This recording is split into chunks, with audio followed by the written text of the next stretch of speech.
Good evening, all. This is Chakradhar. I'm from Andhra, basically settled in Bangalore for 9 years. Worked here, then from there, did internship for 3 years, sold my company, then corporate journey, worked with multiple startups, then currently working with Jockey Innovate brand. I manage the e-com division for both Jockey and Speedo. The websites or the mobile sites or the complete backend front end, the order management, warehouse management. So you name the tool that you use for the commerce division. So it's completely me right now. Uh, Prior to this, I was with Victoria's Secrets. That's a quite short stint, but I was with Victoria's Secrets before this. Hi, Jaspinder. Good evening. Hello, hi Chakradhar, how are you? I'm good. How are you?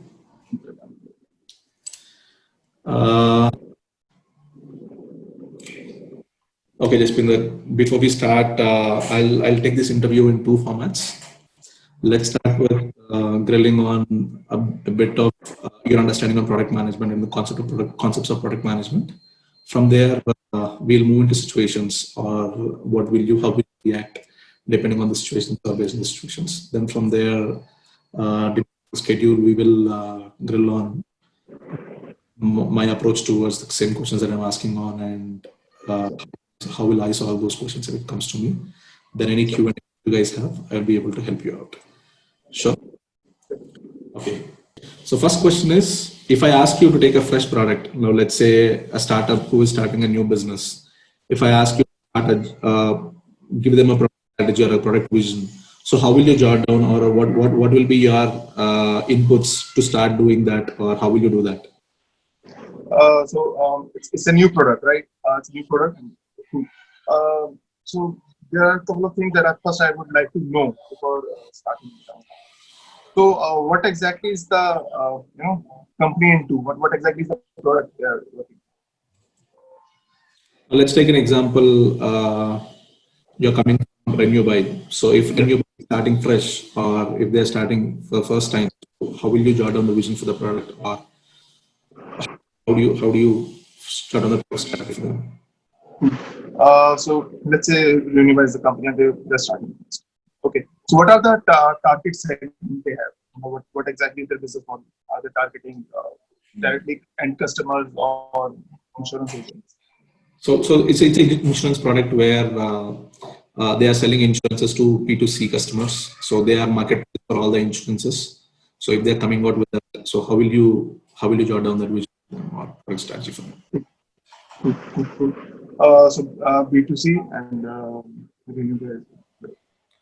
so is there any preferred geographical location that they are targeting or is it pan India? Let's take pan India. In order for me to start suggest them to make a product strategy for them, first of all, I would like to understand the basic thing that what exactly is the business model, to try to get into detail exactly how they are planning to sell their product. So second is definitely the target segment that they're currently working on. Let's say there's an age group they're currently targeted to, or is there specific, like what type of product they are selling. So to be honest, I mean, in an insurance domain, there are different types of products. So one type of products is like health, life, motor, or are they into SME products? So based on that, just to understand what exactly the product they are into. So, if I understand, are they an insurance aggregator and they are specifically targeting motor, health, or life, or SME? What exactly the product they are into? So let's take health now. Health. Let's take for now, yeah. Health. Cool.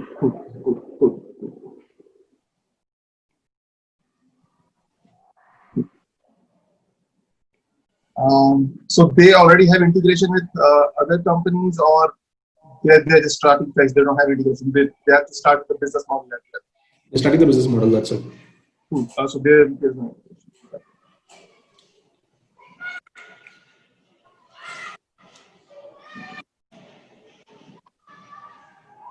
Okay. So the product strategy will be very simple. First of all, I will suggest them to jot down the companies that first of all I want them to approach companies. I just want them to understand that exactly what type of integrations that they have, what type of flows that they have. In this segment, I will also ask them to do a benchmarking, try to understand what exactly people are doing in the market right now. Let's say in insurance is very cluttered. It's a very complex industry. People generally just don't go and buy insurance products. Mostly it's an agent-driven industry. So if we want to target B2C, we have to make sure that the journey that of their product will be very easy. So understanding what exactly, first benchmarking is very important for them. Just try to understand what exactly is happening in the market. Uh, if they want to target a specific, so what I would suggest them that their product should serve a particular value to the end customer. So their product should have a value. Like why will their product, why will a customer buy their product? Why will anyone use RenewBuy instead of buying it from any other of the company? Second is integrate with as many health insurance companies as possible, because as an end user, I want people to have as many possible options as possible. Let's say if I will go to a RenewBuy, that could be my highest selling point, that we have integration with. We have 20 different health insurance partners with us.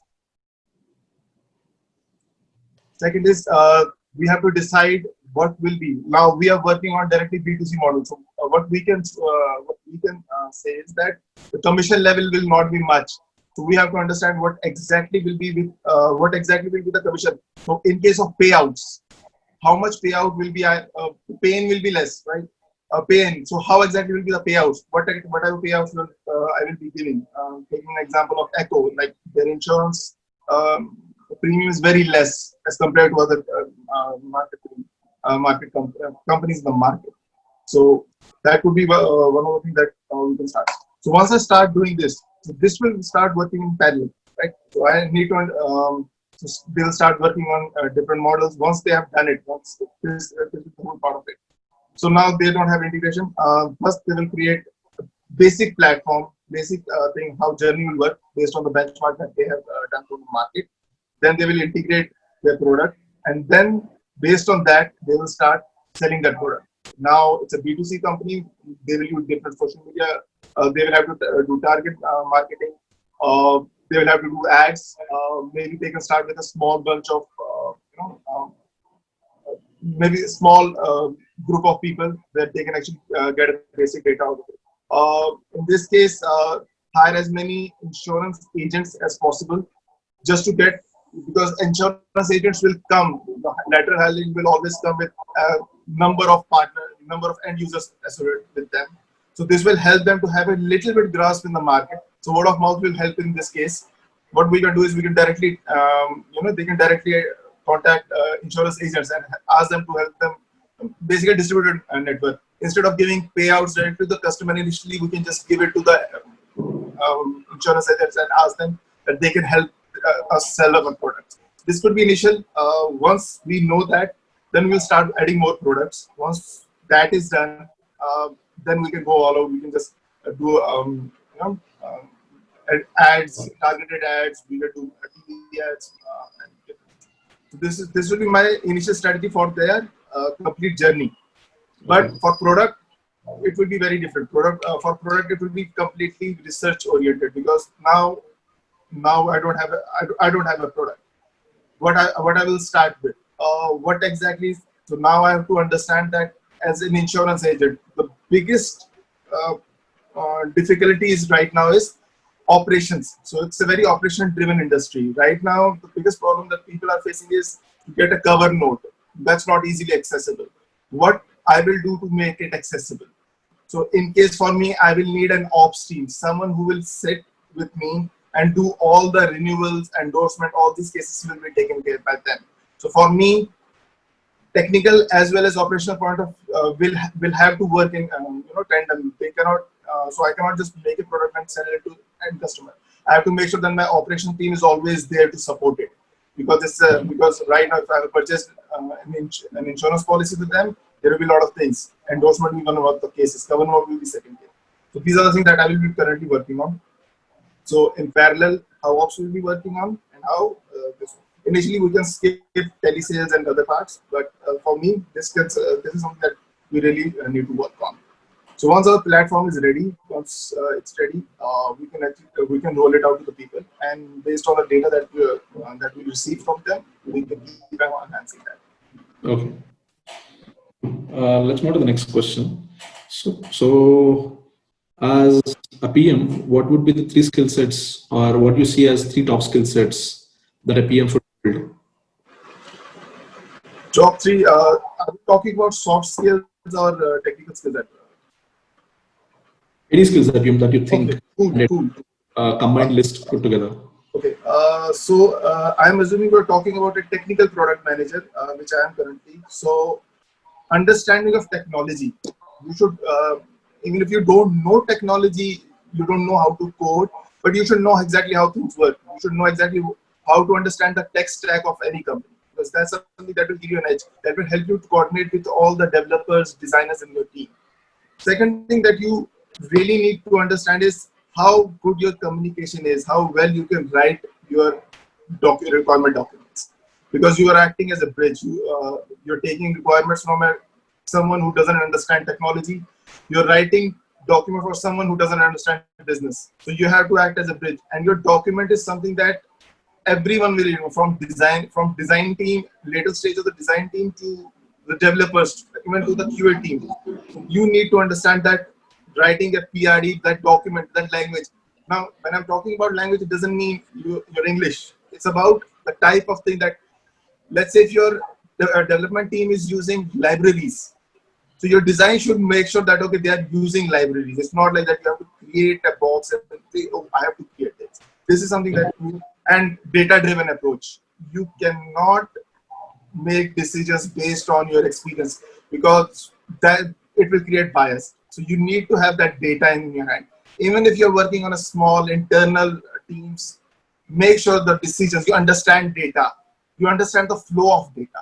So you understand, okay, from point A, point B, data will flow. This type of information will come, because it will help you to understand, it will help you to make products. Okay. For me, these are the top three skills that need in a product manager. Okay. So one more thing is, let's come to the next question. Now let's take an example. You are building a product, and you have job feature that you want to build for your product. Now let's I'm take an sorry. example that let's take an example that you want to build a feature for your product. Okay. So you have written, and where do you feasibility study whether this can be built or not? What stage you think that feasibility study is required for this product? I think feasibility study is something that should always be there in the first, initially, because always a tech lead or someone from the tech team who's should always be part of that. Because initially, if you understand that this product will take that much of amount of time, this As a product manager, let me put this question again. So as a product manager, let's say you thought some feature is required for the product. So what stage do you think you will go and get the feasibility study done, or who will do it, or at what stage you will get it done? Let's say the time I conceived that idea, that okay, this is the feature that I want, because my requirement came from me, directly from me, that this is a feature that I want to build. Directly I will go and talk to a developer or team lead. In my case, I generally do that. I talk to a team lead at a very initial stage. It helps me with the two purpose. First, it helps me to understand the feasibility at a very basic level, so I can make necessary changes. Second, there is an accountability or ownership from starting. So tech team will always understand, okay, this is the product that they have to build, so they know the journey. So it always helps me when I introduce a tech lead at a very early stage. Not at the time where requirement is finalized, but yes, once the requirement is finalized, I make sure that tech team is always there to help me understand the feasibility of that product. That's the stage where it is. When once it's finalized, that's when technical team will come. Okay. Let's come to the next question. Now let's take an example. RenewBuy has a product already which is ready right now. Now let's say company is scaling up and company is growing really well. So all of a sudden they've asked you to redesign the complete product, or redesign the complete product that they have. So what will be your approach, or how do you approach it, or me your thoughts when they ask you this question. Where do you start and how do you end? Cool. First of all, we start with the roadmap because in Renewy we create roadmaps for 3 months for a quarter. Roadmaps are very important for us because it helps us to get that goal. So let's say if my journey is like for this month. Now when I'm talking about creating a product, revamping a product, it's not a 3 month strategy. It's a year-long process. It can take me some time. So what I can do is I can break that part.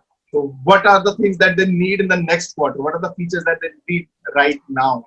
So based on that, I can prioritize that. Before that, it will always be why do they need change? What are the things that exactly is good in the current product? Why do they need to change it? Is it even necessary? So solution architecture will always be there. Understanding the basic thing, the why for me is very important. Once I've done that, then I will start working on the roadmap. That okay, for the next 3 months, these things will roll out. This will help us to achieve what exactly is in our roadmap of the next quarter. Then things will keep on adding to it. So understanding why, basically, if the existing product is there, what exactly the things that we can change in the existing products. If we have to completely revamp it, why? Uh, Benchmarking will always be there with our existing products, with customer benchmarking or competitor benchmarking, market benchmarking. So just try to understand how exactly things will work, and then I will align it with my roadmap. Try to understand exactly how can I help them to achieve their quarterly as well as daily goals. Okay. Uh, Normally, when you meet your stakeholders or when you continuously jot down their issues, or when you're thinking of the product, or you're speaking to your customer support team. So when you speak to all these guys, so you must be having a lot of features that you must be building, or you must be having a lot of product backlog. So how do you decide what to be built and what not to be built? Okay.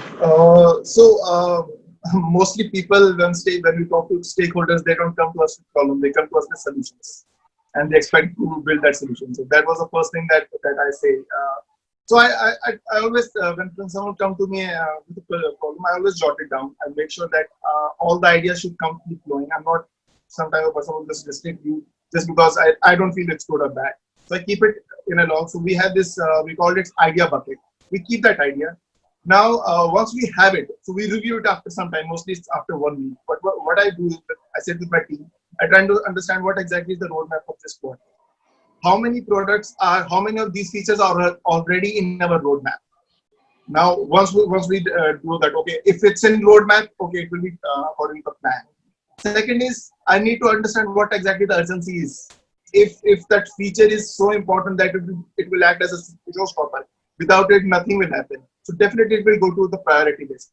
But other than we have enhancements and things which can always come at a later stage, which will not have a direct impact right now, but it can always. Then what I do is once I divide all these things that okay, these are critical issues, these are parts of roadmap. Then I again go back and talk to all the major stakeholders and I ask them, okay, these are the things that you have shared with me. Let's prioritize it. Based on that, we make small buckets for each team. And once we do that, it's always easy for us by then. Then a priority list goes to, then we have different teams and we just divide it to the different teams based on the priorities created by us. But for us, roadmap and showstopper are something we give high priority. Okay. So what according to you is customer experience? Customer experience. Okay. It's about the journey. I mean, how your customer interact with your mobile, your product. Not just even if it's a mobile phone. No, it's about complete transactions. Right from the idea that okay, I want to buy a mobile phone, and the time he opens your app to the time the mobile phone is in his hand, and even after that, the after sales service. So it's a complete spectrum, not just that mobile experience of So if I one ask you to second. define it, if I ask you to define it in one line, how do you define it? What's customer experience? It's the customer journey with our product. Okay. So let's take for a product like yours, Renewy. How do you measure the customer experience? For us, it's a B2, B2C. So for us, it's the end customer is always the insurance agent. So for us, the journey always keeps on going. Let's take an example of one policy. As an insurance agent, I will come and I'll sell you a policy, and I'll use Renew By to you for that platform. So my journey will stop when I will come and start making it. I will brief you about the product, and once the product, then the product, I will sell you the product. But even after that, I will keep on giving you that service. I will keep on giving you interact. You know, uh, even after the queries is there. So for me, it's a never-ending process. People will keep on interacting with you even for a single product. It keeps on. I mean, for us, how for a single policy, endorsement cases will keep on rolling. In some cases, there will be some policy issues will be there. If I ask you to give me, if I ask you to give me a quantitative number, I'm sorry. if I ask you to give me a quantitative number, customer experience, Uh, if I ask you to give me a quantitative number on your customer experience, how do you? I'm So sorry. how will you go Not ahead able with to. that? I'm sorry. I'm not. Can you hear me now? I'm sorry. Can you hear me now? Can you hear me? No. Yeah, I can hear you, but I'm not able to understand. I mean, Okay, fine. What I'm saying is, now let's say, how do you measure the customer experience in a quantitative number? Let's say, what are the metrics that you take to measure your customer experience as a B2C product? What okay. you take to measure it? Okay. The KPIs that we are talking about. Sorry? Are we talking about the KPIs or? The business metrics to measure the customer Okay, experience. a business metrics. So definitely, I mean, there are different metrics. I mean, how much time that they have interacted with us based on the data we have. Then how many times they have repeated the purchase. The last thing is that we use NPS for after every purchase. We try to measure how was the experience. Customer satisfaction score is always there. So NPS is something that we use, and Net Promoter Score. So this is what we use. Apart from that, we haven't used anything else. Maybe this is something we use to measure their experience with our platform. So from start to end. So this. Uh,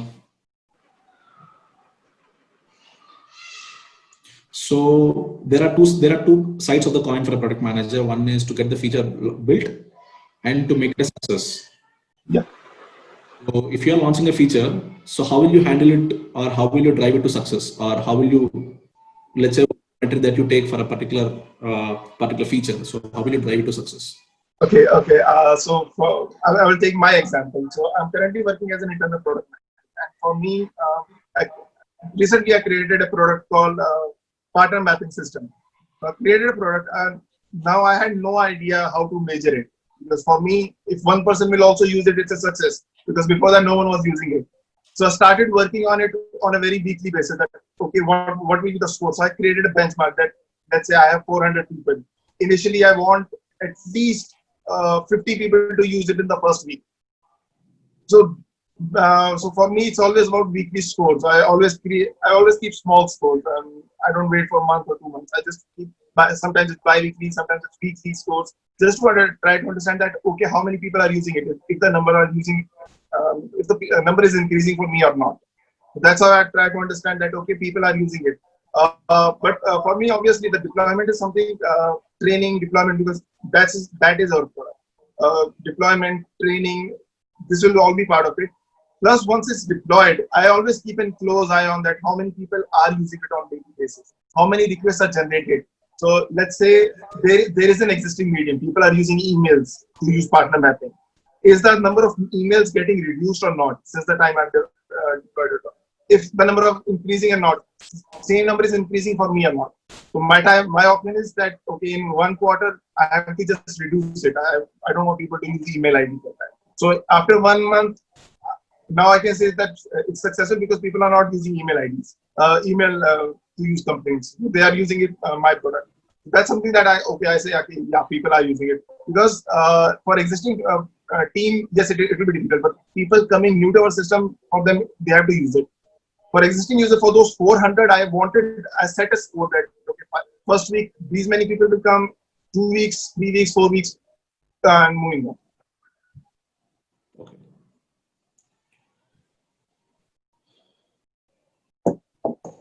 Now let's take an example. You have given a requirement to your tech team. Yeah. Maybe you have your insurances pages.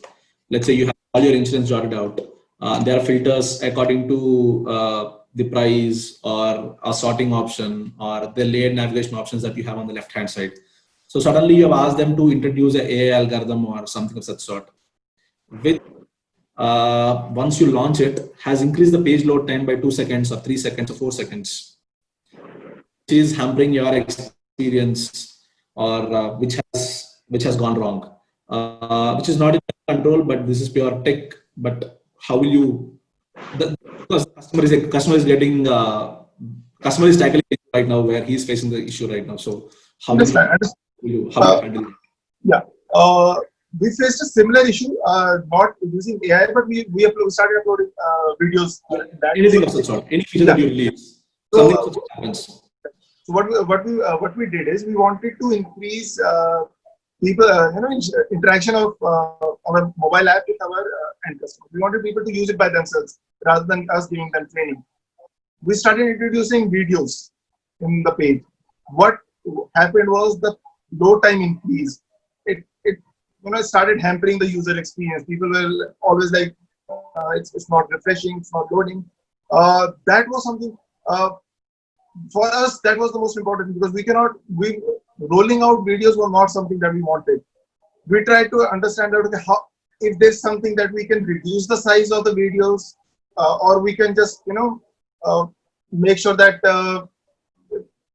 using something else, using a PPT, using some other medium, try to replace it, because my team has worked really hard to put those videos up there.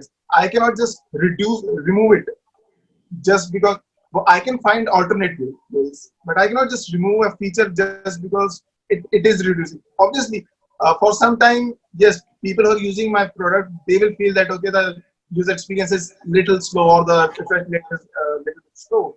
But yes, I will try to find ways to make it little, try to find, if it's videos, I will try to make sure that use the format which is more accessible. We can use, or we can use something which is preloaded videos, something like that. But yes, I'll always make sure that make sure there's a side path to it. The backup plan should always be there. So if this thing doesn't work, there should be plan B, plan C for that.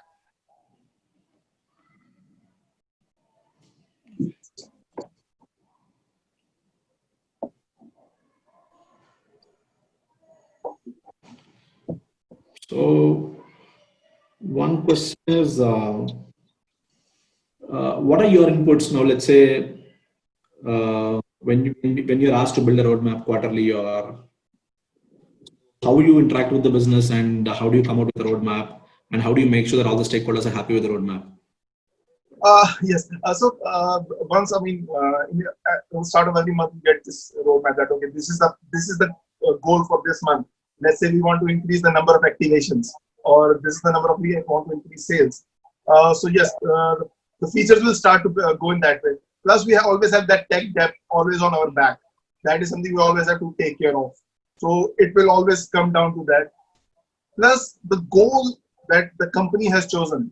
Okay, this is the one big goal that we have to go. So what we will do is we start making sure that all our products are aligning towards it. All the things that the features that we will build in this quarter, or the new products that will come in this quarter, they will align towards that. So this is how we create the roadmap for this. This is a very high level roadmap. Plus, we try to drill it down to a basic level. So we have a very so we don't have many developers in our company. Number of developers are very less. So that makes my job even more difficult, because then I have to make sure that the roadmap or the weekly plan that they follow, it's very it's very clean, it's very neat, that they will just pick up product and start working on it. They don't have to think that, okay, I will work on this, what will happen to the next. So I have to do that. I have to filter it out at my level and just give them those sheets that, okay, this is done. Now I have to make sure that the bugs, the space for bugs is always there. So that's something we always work with. But yes, once we get a goal, because for us it's a top dog approach. For us, the goals come from top management. Once it's done, we start to build around it. Okay, this is the goal. Okay, these are the features that we build. This will help us to support that. We have weekly and daily meetings just to make sure that, okay, initially, to make sure that, okay, our goals are aligned towards that. And then all the features. Now I have to make sure that once that is done, I have to convince my senior management only once that, okay, these are the features. This will help us to achieve that goal. This is how I do it. I just make sure that once the goal is there, I start working towards it. Okay. So how do you handle technical debt? Yes, yes, that is an issue that we have been facing for a long time. Yes, in many cases, we make sure that technical debt is there. If it's not hampering us, we started with a normal ticket management system, and we thought, okay, it is now it has grown to a level that we are not working with the current ticket management system. But and it helped us to learn that, okay, make sure that the tech debt is not too much that it will overshadow the next month, next roadmap. So we make sure that on a monthly basis, on bi-monthly basis, we just try to make sure that all these things are getting sorted out. For me, I think all these things when I started were not there in Renewable. But once I started working on it, once I started, it makes my job as a product manager very hectic, uh, because now I'm doing all the paperwork, I'm doing all these things. I try to understand that, okay, why this tech debt was there. The feature that we have launched, is it stable or not? Okay, then these are things that I do on a very monthly basis, because we have quarters time only. We don't have a year's time to create a big application. We just have a small quarter, then, and we can't afford to have huge tech debts. So that's why we try to sort it out on a monthly basis. Make sure that everything is lean. So in case tech debt will keep on coming after the last month, there will be some tech debt. So we include it in our roadmap just to make sure that they get sorted at a very initial level, so that they don't have forever working in the later stage. Okay. Okay, that's it from my side. Questions for the day. You have any other questions for me specific? No, we can just have a feedback, and then after that I can just Yeah, sure. Let's go question by question.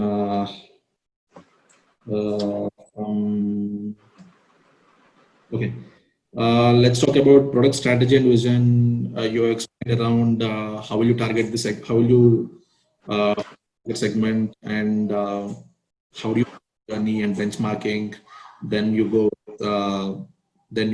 and the journeys. Then you find the target market. Then you hire the agents. That's fine. When we ask about a strategy or to start a new product or a new product when we are starting on. So first thing that we do is we validate whether what we are trying to do on the product is working. So first thing is we jot down who are our exact personas we are trying to drill on or we are trying to build the product for. So we identify those personas first, and we when I say personas are identified not on the data that we have, maybe we have a TG that we are targeting on. So whom are we the product to first? Then we validate whether what we are trying to do. Let's say in your case, you are trying to sell the insurances.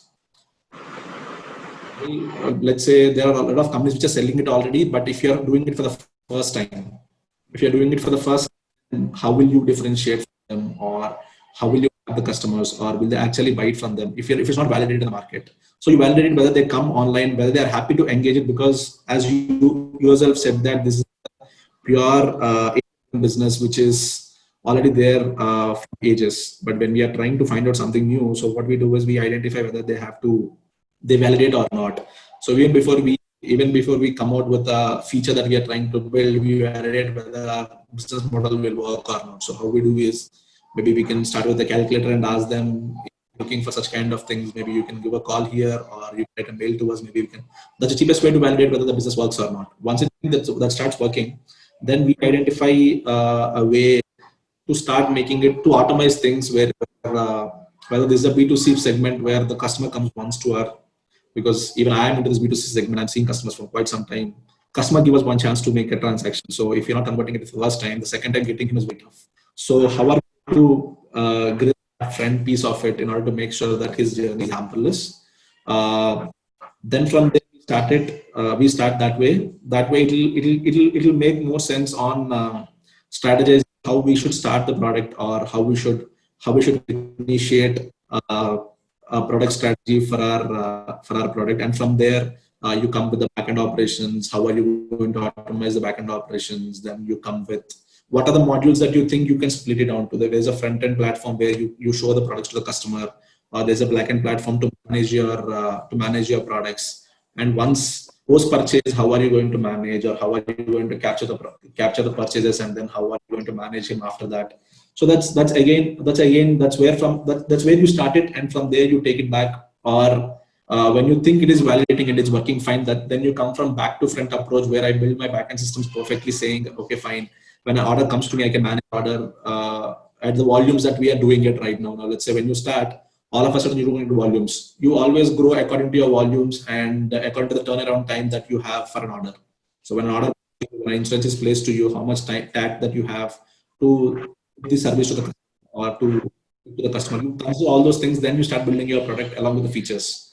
So you start from there, because building the complete backend and going to the front end is a waste of time or waste of money for the company. Or building the front end completely and you don't have anything in the backend, that's also a problem, because backend is completely manual. So you have to balance both and make sure that depending on the traffic that I have, or depending on the conversions that I have, so you have to balance both and then move forward.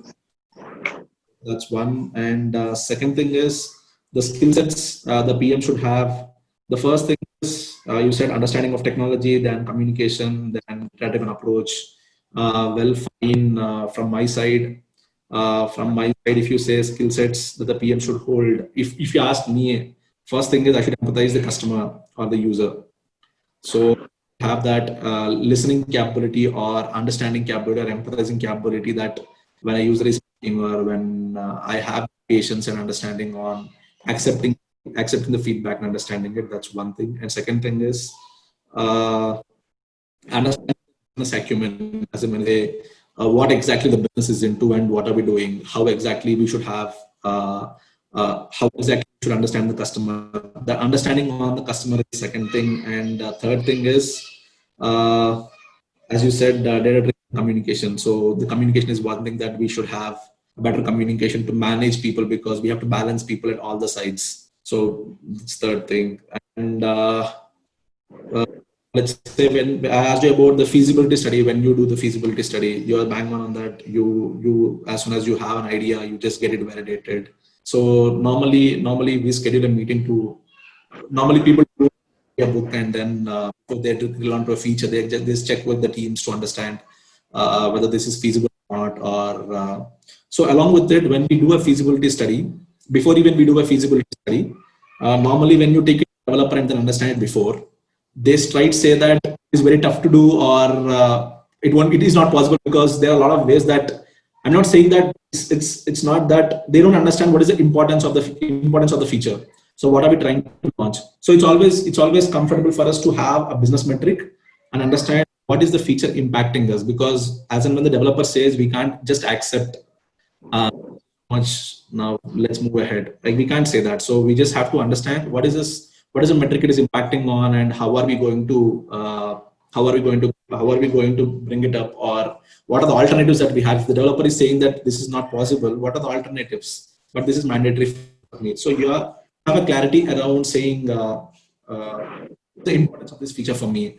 What impact is it going to have in my customer experience, or in the journey, or in the backend systems? So based on that, you will have a clarity whether I should go feasibility study. And what are the now? If you say that people say when you have to do something, maybe something wrong, you just do the wrong thing and then go to them, ask, this is done already, now settle it. So that's when that's how I approach to developers.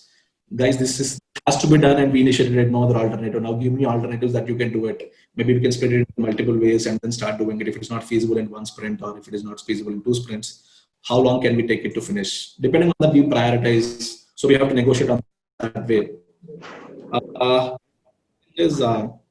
Now let's come to the next question. How do you redesign? When a company is asking you to start a new product or redesign the existing one, so as a product manager, first thing that we should do is when you redesign, it's not a 1 month or a 2 month thing. It's almost a 6 month to, because you are reconstructing the whole structure or architecture that you have already built, or the features that you already have. So this is a once in a lifetime opportunity for a product manager. Now, let's say a guy joined Amazon, he will not be asked to, like, guys, come, let's start again. Or as I'm working with Jockey, they won't ask me to come Chakri. They won't tell us. But when you get an opportunity like this, as the first thing the product manager should do is he should understand what is the company's vision towards, where is company heading, first thing. And second thing is what external factors. When I say external factors, how is the industry migrating towards, or where is industry moving towards, or it's not about 1 quarter or 2 quarters that we see, because as we speak on, you will see about solution architecture, you will see about next quarter what is the target. It's not a 1 year, 2 year, but it's all about 5 year or 6 year target that you see, because once a product is built, next 6, 7 years, company not going to touch it.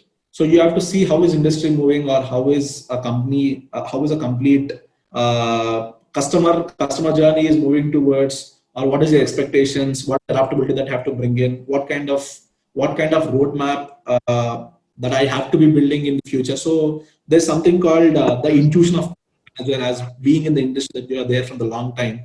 Your intuition speaks something when you consider all these factors. How is the person going to change? How is the changing, or how are the competitors changing their products, or how are the features that they're building? If you make all, if you compare all these things, there is an intuition that comes to you saying that, okay, fine, now this is what I want in the new product. This is where I should go, because you are the driver for complete product. So when you decide the direction, the whole company or the business will move in that direction. So you have to see, it's not that 1 quarter, 2 quarters, you have to see where the industry is completely moving towards. That will give you a better clarity coming existing features.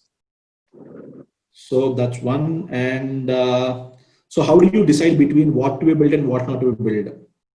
So we have discussed about which are already in the roadmap. You consider which is already in the roadmap, or what is urgent, what is an enhancement, and what are the small. You break up into, you make them into small breakups, and then start prioritizing things. This is what you spoke of. So first thing, when a feature comes to me, or when recommendation comes to me, so first thing I see is whether it's what kind of recommendation is that, whether it's an enhancement, or whether it's a bug which is all there, which has to be fixed, or what is the impact. So we consider all the, what I do is we consider all the impacts. The second thing we do is we have a vision, or we have a vision for the product, or goal that we have to achieve. So how far are these features or the recommendations, what they have recommended to me, are aligned with the business goal that we have. So how far, which will help me in short run, which will help me in long run, and which has the higher impact if I build it today, which has a lesser impact going forward. And again, we check the cost implications. So we check all these things now, which has a lesser cost and higher impact, which are aligned to my goal, that we highly prioritize and we start. And which doesn't have, because I'll tell you an example. When you speak to stakeholders not only see the customers,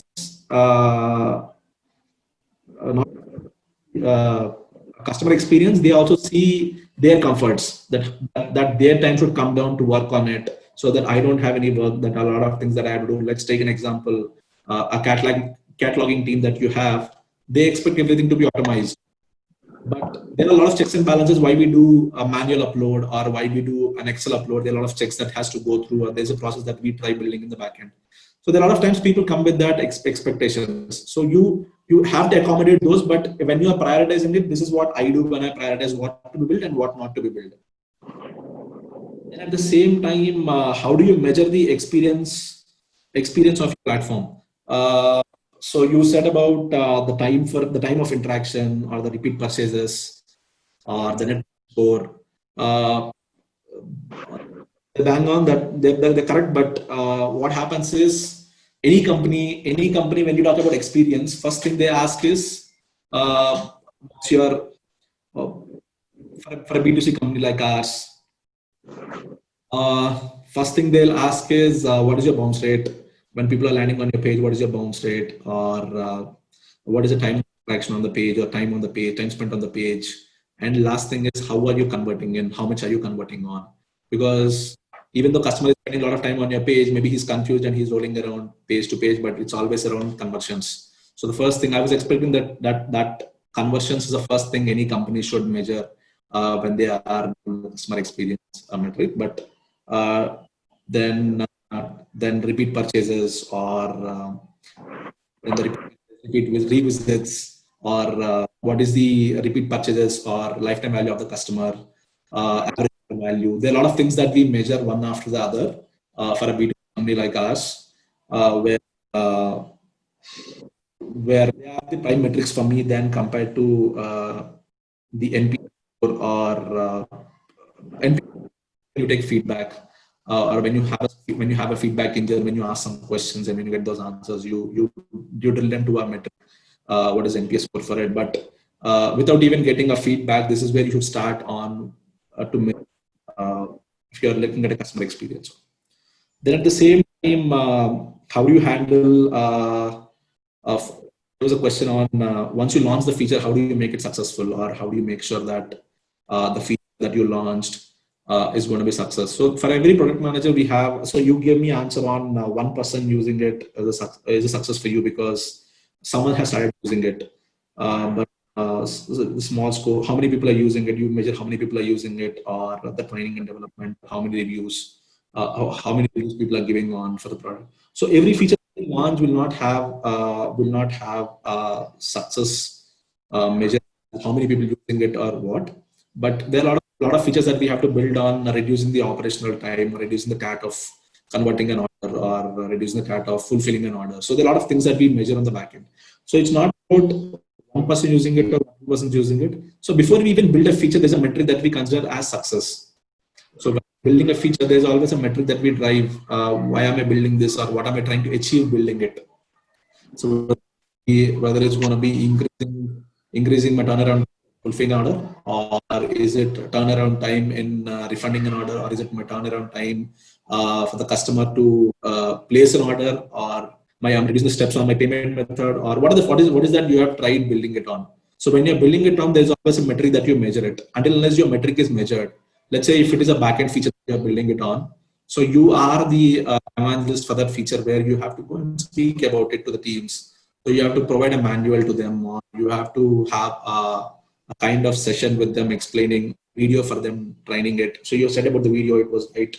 Then one more thing is we do product manuals, or we take these interaction classes from a guy who is using it perfectly, help him out, or make him as an a hero for the time, and then say, this is your job now to help people out around, make sure they're working, using, how are they doing it.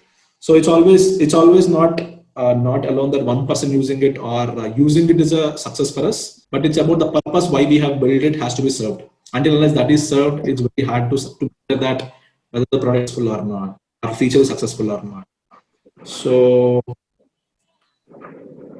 given the requirement to the team, there was one question on the page speed has increased by 2 seconds after the feature is launched, and what will be your first steps?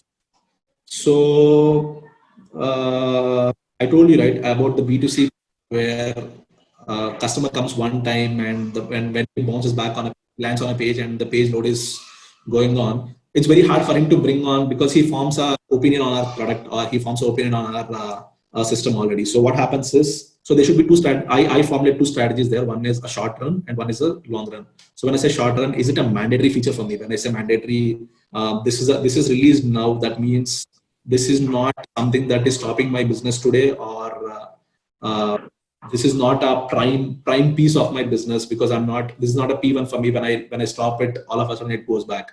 So maybe I'll go back and check whether this can be reduced or not, or what is the reason for them to increase that 2 seconds, or is there any alternative way for me to look at it, which I might have missed out before, or there's an alternative way. So I see as a short run, I'll stop I'll roll back the release and then say, guys, come look back and let's see. Let's take some time and then we can go back again. Or because load speed is one thing which is very important for me on a day-to-day basis. Once my load speed is going to be high, my conversions are going to be low. So I can't take risk on B2C products saying if it is a backend feature, maybe I can say, oh, guys, wait for 2 days or 1 day, we will fix it off, something of that sort. But the front end, you can't take risk on it. So you have to make sure that you are rolling back the release and then say, what are the we have to make it work without any extra load on the page. And then we have an alternative plan. What are the alternatives for us to get that feature back if it is not that existing one? So the reaction has to be very quick on the front end stuff. So you're bang on the technical debt that we are speaking about. You're clear on that. I think more or less these are the questions that we spoke on. Did I miss anything in that? I think no. Yeah. And there is one more thing on feature priority. Yeah, you're clear about that, where it always builds on that vision that we have, and how do we prioritize is based always on what the business goal that we get, or what are the metrics that we are driving this time, or what is the sprint goal that we have. We always prioritize based on that. Then if we have anything on priority like technical dates which are very critical or which has to be done in this list, so we always give priority for that. That's it from my side. Deepinder, if you have any questions in particular, or if you want to know something on B2C side. No, I think you have covered all the questions. I'm noting all the points that you have. I think we can find up the session here. If we have some more questions, we can take it ahead on Slack community.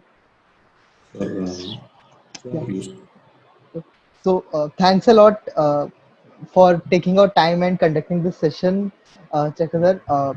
I hope everyone would have some concrete takeaways from this session, and especially Jaspinder. Yeah. Thank you, Chakradhar. Thank you so much. Thanks, Jaspinder. Thanks. Thanks, guys.